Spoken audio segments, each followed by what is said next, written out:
거룩하신 주님이시여, 사랑이 많으신 주님이시여, 항상 저희를 사랑하시어 철없는 저희들의 기도를 들어주신 주님이시여, 주님을 몇 번이나 배신해도 사랑으로 감싸 안아주셨던 주님이시여, 이 죄인 주님께 간청 기도드립니다. 크고 화려한 교회 대신 성문밭 교회로 인도해 주신 주님이시여, 저희는 넓고 길이 잘 닦여진 길과 좁고 비포장 길 중에 좁은 길을 택했습니다. 이곳이 주님 거하시는 주님께서 저희를 인도하신 전원 속의 자그마한 교회입니다. 주님이시여, 성도 한 명 한 명 오는 것이 천금같이 귀합니다. 주님 역사하여 주시옵소서. 마음의 평안을 얻을 수 있는 교회, 마음의 병, 육체의 병 치유가 되는 교회로 알려지게 하옵소서. 주님께 모든 걸 맡깁니다. 마음의 중심을 보시는 주님이시여, 수고하시는 목사님들의 힘과 그 부모님들 주님만 믿고 우리의 맡은 바를 충실히 하며 묵묵히 지낼 수 있는 더욱더 굳건한 믿음을 주시옵소서. 수고하고 무거운 짐든 자들아, 다 내게로 오라 하신 주님이시여, 삶에 지쳐 허덕이며 살아가는 어깨에 무거운 짐진 자들, 마음에 근심 걱정 있는 자들, 주님께 그 짐 다 내려놓고 삶의 평안을 찾을 수 있도록 주님 인도하여 주시옵소서. 코로나로 인해 온 세계가 벌을 받았습니다. 아직도 끝나지 않았습니다. 저희 신앙인들이 잘못된 점을 뉘우치고 회개의 기도를 드립니다. 주님 용서하시고 세상 속에 빠졌다면 다시 주님 찾게 하시옵소서. 성문 밖에서 떠도는 신앙인들 주님 제단으로 인도하여 주시옵소서. 주님 자녀로서 사랑 나누며 서로 도울 수 있는 믿음의 자녀들의 교제가 되게 하옵소서. 이 자리가 넘쳐서 밖에까지 앉을 수 있게 주님이시여 역사하여 주시옵소서. 꿈나무 어린이들에게 지혜와 총명함을 주시옵소서. 맥주 감사주일입니다. 저희들이 일상삶 속에서도 항상 주님께 감사하는 마음으로 생활할 수 있는 감사의 미소를 띄우게 하소서. 무더운 날씨 속에 연로하신 성도님들 주님 건강 지켜주시옵고, 오늘도 주님 잊지 않고 발걸음 해주신 성도님들 주님 은총 내려주시오. 이 땅에서도 빛과 소금이 되는 삶이 되게 하옵소서. 저 천국 갔을 때 부끄럽지 않은 삶이 되게 하시옵고, 생명의 멸류관을 쓸 수 있는 저희들이 되게 하시옵소서. 오늘도 귀한 말씀 준비하신 목사님 주님 기억하시어 함께 하시옵고, 그 생명의 양식을 들은 저희들은 성김과 봉사할 수 있는 저희들이 되게 하옵소서. 그런 가운데 사랑이 넘치는 성모가 교회 되게 하옵소서. 사랑이 없는 곳엔 주님 거하지 아니하오니, 사랑이 넘치는 곳에 언젠가는 이 자리가 가득 찰 것으로 주님이시여 믿습니다.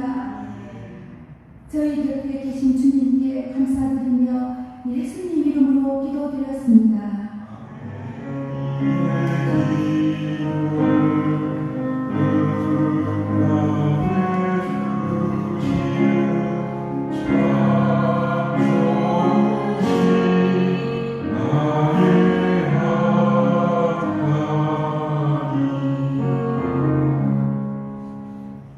이번 주 하나님께서 주신 말씀은 출애굽기 23장 14절에서 16절과 빌립보서 2장 5절에서 8절 말씀 제가 번복해 올리겠습니다. 먼저 출애굽기 말씀입니다. 너는 매년 3번 내게 절기를 지키지니라. 너는 무교병의 절기를 지키라. 내가 내게 명령한 대로 아비볼에 전한 뒤에 이래 동안 무교병을 먹을지니 이는 그 달에 내가 애굽에서 나왔습니다. 빈손으로 내 앞에 나오지 말지니라. 맥주절을 지키라. 이는 내가 수고하여 밭에 뿌린 것에 첫 열매를 거두니이다. 수양절을 지키라. 이는 내가 수고하여 이룬 것을 연말에 밭에서부터 거두어 저장하니라. 빌립보서입니다. 너희 안에 이 마음을 품으라. 곧 그리스도 예수의 마음이니 그는 근본 하나님의 권세시나 하나님과 동등됨을 취할 것으로 여기지 아니하시고 오히려 자기를 비워 종의 형체를 가지사 사람들과 같이 되셨고 사람의 모양으로 나타나사 자기를 낮추시고 죽기까지 복종하셨으니 곧 십자가에 죽으십니다. 아멘. 오늘 우리가 함께 읽은 출애굽기 23장에서는 하나님께서 이스라엘에게 세 가지 절기를 지키라고 명령하고 있습니다. 무교절, 맥추절, 수장절 이렇게 세 가지 절기가 됩니다. 무교절은 이스라엘 백성들이 출애굽 여정에 관련 있는 절기고 맥추절과 수장절은 농사와 관련된 절기가 됩니다. 맥추절은 보리와 밀을 거두는 절기이고 수장절은 과일 열매를 거두는 절기가 됩니다. 따라서 맥추절은 여름, 초여름에 있는 절기가 되고 수장절은 가을에 맞게 되는 절기가 된다는 겁니다. 어떤 분은 그래서 이렇게 질문하는데 목사님 요즘은 농사를 짓지 않으니까 혹은 농사를 지어도 보리, 밀 농사는 되게 안 지으니까 이게 이런 절기가 큰 의미가 없지 않습니까? 그렇게 물어오는 겁니다. 그러나 이 세 가지 절기를 의미를 부여한다면, 의미를 보고 생각하자면 먼저 무교절의 의미는 출애굽기 12장에 애굽 사람들이 하나님께서 벌하시는데 장자, 첫째 아들과 그리고 동물의 첫 새끼 죽이시잖아요. 근데 그때 문설주에 어린 양의 피를 뿌려 놓으면 그 죽음이 넘어가요. 그때의 그 은혜를 감사하는 절기가 바로 무교절인데 이 사건이 있은 후에 하나님이 말씀하시기를 너희 모든 장자와 그리고 가축에 처음 난 것은 다 내 것이다. 그러기에 모든 생명 있는 것들, 이 땅에 살아가는 모든 생명들은 바로 나로부터 왔고 그리고 그것들은 다 내 것이다 하는 선언이 무교절 절기에 담겨져 있다는 거죠.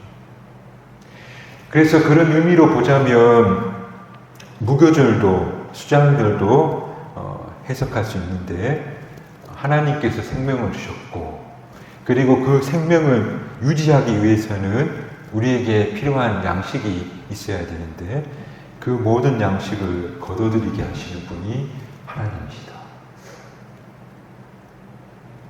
그래서 3대 절기는 사람과 짐승의 생명은 하나님께서 주셨고 또 그 생명을 유지케 하는 모든 성물은 하나님께로부터 왔음을 기억하라. 농사를 짓든 안 짓든 이 사실을 감사하는 날이 바로 감사절기다. 그러므로 감사절기를 맞으면서 저와 여러분이 숨가쁘게 달려왔는데 그 달려가던 삶을 잠시 멈추고 우리의 생명 그리고 우리의 이러한 양식이 그게 다 하나님께로부터 왔구나 하는 것을 생각해보고 그리고 하나님께 감사하는 것이 바로 감사절기를 보내는 마음이 되어야겠다. 오늘 맥주 감사주의를 보내면서 하나님께로부터 왔습니다 하는 그런 감사의 마음을 가져보는 그런 귀한 시간 되기를 주님의 이름으로 축복합니다. 그리고 이어서 빌립보서의 말씀은 그리스도의 창가라 해서 초대교회에서는 암송되어진, 곡을 붙여서 불려진 그런 귀한 말씀이 된다고 합니다. 내용은 예수 그리스도의 나심, 그리고 그분의 사역, 그리고 그분의 십자가 죽으심을 상징하고 있는데, 이 본문이 하나님을 향한 감사의 마음이 어떠해야 되는지를 보여주고 있는데요. 표준 세번역 성경으로 제가 다시 한번 읽어드릴게요. 그분은 본래 하나님과 본체이시나 하나님과 동등하게 여기는 것을 당연하게 여기지 아니하시고 오히려 자기를 비워 사람의 모습으로 오셔서 자기를 낮추어서 죽기까지 복종하셨습니다. 그렇게 해석이 되는데요. 그러니까 원래 예수님은 하나님과 같은 동등한 존재지만, 그렇지만 그렇게 동등하게 대접받는 것을 당연하게 여기지 아니하시고, 그리고 예수님은 대신 죽기까지 충성하셨다. 여러분, 이게 바로 하나님께 향한 우리의 마음이 되어야 된다. 그러니까 당연하게 받아도 되는 것을 당연한 것이 아닙니다 하고 낮출 때, 거기서부터 인류 구원이, 그 사역이 시작되게 되었더라. 그 마음으로부터 당연히 누려도 되는 것을 누리지 않는 거기서부터 하나님의 역사가 시작되었다. 그렇게 빌립보서는 설명해주고 있다. 제가 신학교 다닐 때에 다들 존경에 맞이하는 한경진 목사님을 옆에서 보좌했던 목사님 강의를 들은 적이 있거든요. 이 한경진 목사님이 원로시잖아요. 지금 고인이 되셨지만, 그분이 은퇴하시고 어느 교회에 설교를 하러 가신 거예요. 그 목사님을 수행하는 한 집사님이 계셨는데, 목사님이 신을 벗고 탁 강단에 올라갔더니 그 신을 가슴에 탁 품고 그 목사님이 말씀이 끝날 때까지 기다리고 있었던 거. 그리고 한경진 목사님이 설교가 끝나고 강단에서 내려오니까 가슴에 탁 품고 있던 그 신을 앞에 탁 놓아 드렸대요. 그러면서 이 한 목사님이 그 신을 신으면서 그 젊은 집사님에게 연신 고개를 숙이면서 감사합니다. 감사합니다. 정말 감사합니다. 그러는 모습을 보았다고 하는 이야기를 들었어요. 왜 그 연세 백발의 노인이, 또 한국교회에서 상당히 존경받는 목사님이 그냥 신발을 놔주면 신고 그냥 갈 수 있는 거잖아요. 아무도 뭐라 할 사람도 없고 당연한 것으로 생각하고 그냥 가도 되는 거잖아요.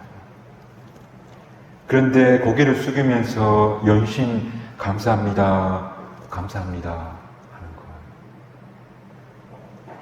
사람들이 되게 당연하다고 받아들이는 거, 당연하게 여기지 않는 마음, 이것이 바로 오늘 빌립보서가 이야기하는 믿는 사람의 영성이다. 지금 우리가 누리고 있는 생명, 그리고 우리에게 주어진 모든 것들, 정말 당연한 것처럼 보이는데, 근데 그것이 당연하지 않은 것이다 라고 받는 것, 그것이 바로 그리스도 예수의 마음이다.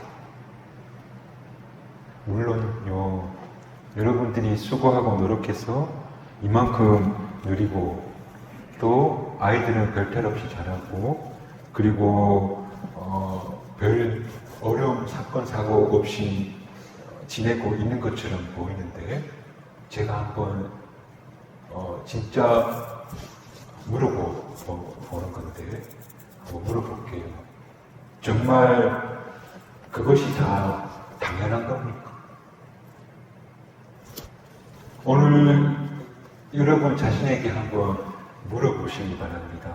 지금 나의 생명, 또 내가 누리는 것들, 내가 가진 이 모든 것들 당연한 것인지 한번 스스로에게 꼭 물어보시기 바랍니다. 평소에 당연하게 생각하고 당연하게 보았던 것들, 그것이 당연한 것이 아니었습니다라고 할 때에 바로 은혜의 문이 열리게 된다는 겁니다. 다시 말하자면 우리가 지금까지 당연하다고 생각했던 것이 당연한 것이 아니구나 하는 것을 알게 될 때 지금 우리에게 있는 모든 것들이 특별한 선물이 된다는 겁니다. 그러므로 감사란 이처럼 당연하다고 생각했던 것이 당연한 것이 아니구나, 이것이 사실은 하나님의 특별한 선물이었구나, 그것을 아는 것이 바로 감사라는 겁니다. 어느 시인은 말하기를 감사는 주신 이가 누구인지를 아는 것이 감사라고 했습니다. 그 모든 것들을 주신 분이 누굽니까? 하나님이십니다. 이 사실을 고백하는 것이 바로 감사라는 겁니다. 가끔 교우분들이 문 앞에다가 먹을 걸 두고 가는 것을 경험을 많이 해보았는데, 그러면 저희가 있을 때는 누구가 왔다 갑니다 하지만 없을 때에는 문에다 걸어놓고 가는 겁니다. 그러면 제가 끝까지 추적을 해서 누가 주고 가신지를 꼭 밝혀서 누구인지를 확인하는 겁니다. 덮어놓고 고맙다고 받아먹는 것은 안 된다는 겁니다. 누가 주셨는지 아는 것, 그것이 바로 감사의 출발입니다. 오늘 지금까지 당연히 받았던 것, 누렸던 것, 그거 다 당연한 것이 아니구나, 하나님께서 주셨구나 하는 고백, 그 고백이 우리 마음에 진심으로 올라오는 그런 저와 여러분이 다 되었으면 좋겠습니다. 저는 아이가 셋이 있습니다. 감사한 일입니다. 그런데 동기 친구들 가운데에는 아이가 없는 가정이 종종 있는데요. 삼형제 볼 때마다 부럽다는 그 친구 목사가 있거든요. 10년이 됐는데 아이가 없는 거. 결혼하면 자연스럽게 다 아이를 갖고 낳고 사는 것이 당연한 줄 알았대요. 결혼하기 전에. 그런데 오래오래 아이를 못 가지니까 마음에 힘이 들고 기도가 되더래요. 그러다 한 날은 산부인과 의사 선생님이 하시는 말씀이, 사람이 저마다 애를 가지고 사니까 당연한 것처럼 보이지만 의사인 자기가 볼 때는 애가 생겨서 태어나는 것이 기적입니다. 그러더라는 거예요. 하나하나가 기적이더라는 겁니다.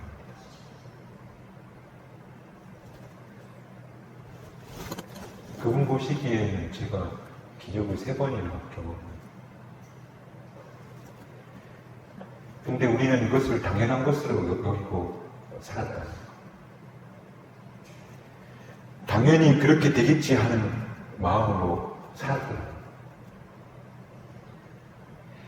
당연한 것은 하나도 없다는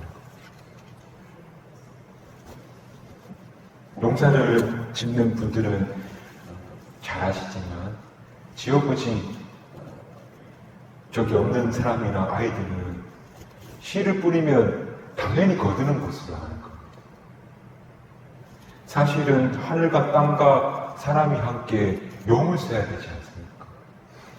비가 오면 비가 오는 대로, 날이 가물면 가는 대로, 추우면 추운 대로, 더우면 더운 대로 마음 편한 날 없이 용을 써야지 곡식이 나오게 된다는 겁니다. 당연한 것이 아니라는 겁니다. 우리가 가게 가서 돈 주고 내 돈 주고 사 먹으니까 뭐 대가를 치는 것처럼 생각하지만 농부에 쓰고 그거 비하면 돈 조금 주고 헐값에 얻어먹는 겁니다. 그렇게 하나님이 30배, 60배, 100배를 거두게 하시는 그런 하나님의 은총이 그 안에 담겨져 있다는 것. 밤하늘의 별을 보신 적 있습니까? 그 별이 내 눈앞에서 반짝이는 거. 그게 수십억 강년 날아와서 우리 눈에 한번 탁 비치고 그 별은 사라지는 거. 내가 보고 있는 별이 내일은 없어진다니까요. 오늘 그 별빛을 보고 있는 것이 당연한 것이 아니고 신비, 하나님의 경외에 찬 신비라는 것. 바로 이것을 신비로운 일로, 경외로운 일로 받아들이는 것. 이거 어쩌다 일어나는 당연한 것이 아니라 신비한 걸로 받아들여질 때에 그때 하나님께 진정 감사가 드리는 마음이다. 우리가 보는 들꽃 하나 속에서 하나님 나라가 숨어 있다는 것을 발견하고 우리가 보는 이 별빛이 당연한 것이 아니구나 하는 마음이 들 때 그때 정말 하나님께 감사하는 마음이 우러나오게 됩니다. 일상 속에서 경이로움을 느끼고 평범함에서 기범함을 끄집어내고 당연하게 여겼던 것을 당연하지 않게 특별한 선물로 받아들이는 것이 감사다. 그런 감사가 오늘 이곳에 모인 여러분들에게 있기를 주님의 이름으로 축복합니다. 정말 일상 속에서 새삼스럽게 보시기 바랍니다. 그게 무슨 말이냐면 오늘 아침에 아내가 따뜻한 밥을 차려서 제가 먼저 교회에 와 있다고 그 삼각김밥을 하나 만들어서 저희를 줬습니다. 남자들 마누라가 밥 하는 게 당연하지. 당연하게 여기는 겁니다. 그런데 또 밥 하는 날이 힘들고 하기 싫은 날이 없었겠어요. 늘 자녀들도 남편도 당연하게 받아 먹었다는 겁니다. 그렇지만 그게 당연한 것이 아니지. 얼마나 힘들까. 당연한 건데 당연하지 않게 받는 마음. 그런 마음으로 우리가 살았으면 좋겠습니다. 한 번은 위안 말기 한우를 매주 신방 간 적이 있었는데 그분이 그 물을 먹고 싶어서 숟가락으로 물을 한 숟가락 넣어도 그게 다 겨우 나오는 거예요. 물 한 모금, 시원한 물 한 모금 마시는 게 죽기 전 소원이라고 그렇게 이야기하더래요. 그리고 집에 돌아와서 얼음물에 물 한 잔 마시는데 이렇게 물 한 잔 마시는 것이 당연한 것이 아니고 엄청난 은혜였구나. 왜 그걸 몰랐을까? 이것이 감사다. 그 어떤 것도 당연하게 여기지 않고 그 모든 것이 하나님께로부터 온 선물임을 기억하고 이것이 하나님의 따뜻한 배려와 수고가 내게 오늘도 찾아오고 있음을 기억하는 것이 바로 감사다. 당연하게 여겼던 것, 당연하게 받는 것이 아니라 이것은 당연한 것이 아닙니다. 그때 그